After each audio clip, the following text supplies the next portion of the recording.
प्रेमचंद के फटे जूते।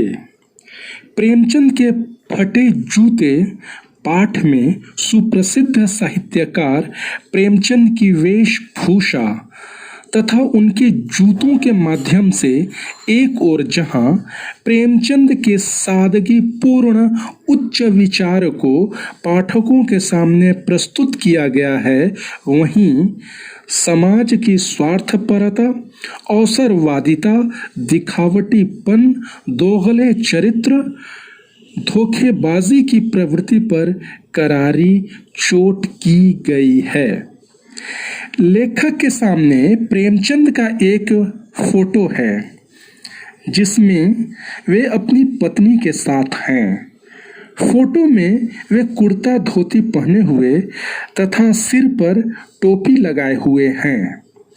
कनपटी चिपकी, गालों की हड्डियां उभरी तथा चेहरे पर घनी मूछें हैं। पांवों में कैनवस के जूते हैं जिनकी पतरियां निकल आई हैं, इसलिए वे बेतरतीब बंधे हैं।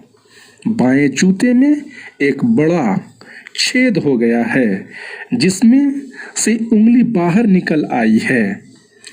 प्रेमचंद के फटे जूते देखकर लेखक चिंता में पड़ गया है। वह सोचता है कि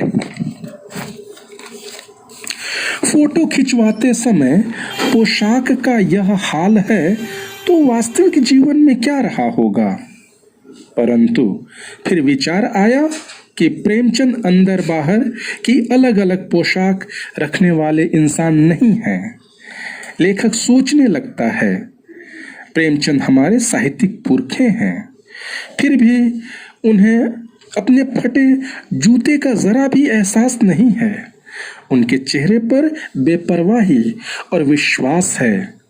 हैरानी की बात यह है कि फोटो में भी प्रेमचंद के चेहरे पर एक व्यंग भरी हंसी है। लेखक सोचता है कि प्रेमचंद ने फटे जूते में फोटो खिंचवाने से मना क्यों नहीं कर दिया। फिर लगा कि पत्नी का आग्रह रहा होगा।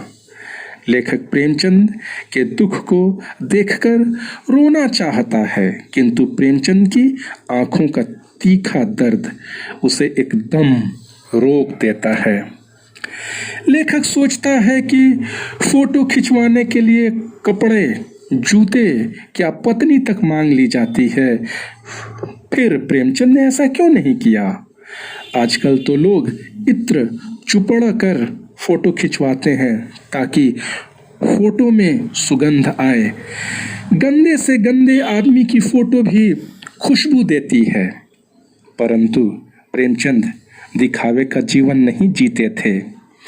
लेखक कहता है, मेरा जूता भी ऊपर से अच्छा दिखता है किंतु उसका तला घिस गया है। मैं ऊपरी पर्दे का ध्यान रखता हूँ, इसलिए अंगुली को बाहर निकलने नहीं देता। लेखक सोचता है कि प्रेमचंद की व्यंग भरी मुस्कान का रहस्य आखिर क्या है। क्या कोई हादसा हो गया है? क्या किसी होरी का गोदान हो गया? क्या हलकू नामक किसान के खेत को नीलगाय चर गई? या घीसू का बेटा माधो अपनी पत्नी के कफन के चंदे की शराब पी गया? या फिर लेखक किसी महाजन के तगादों से बचने के लिए दूर दूर तक चक्कर काटता रहा। याद आया, भक्त कवि कुंभन दास का जूता भी फतेहपुर सीकरी आने जाने में घिस गया था।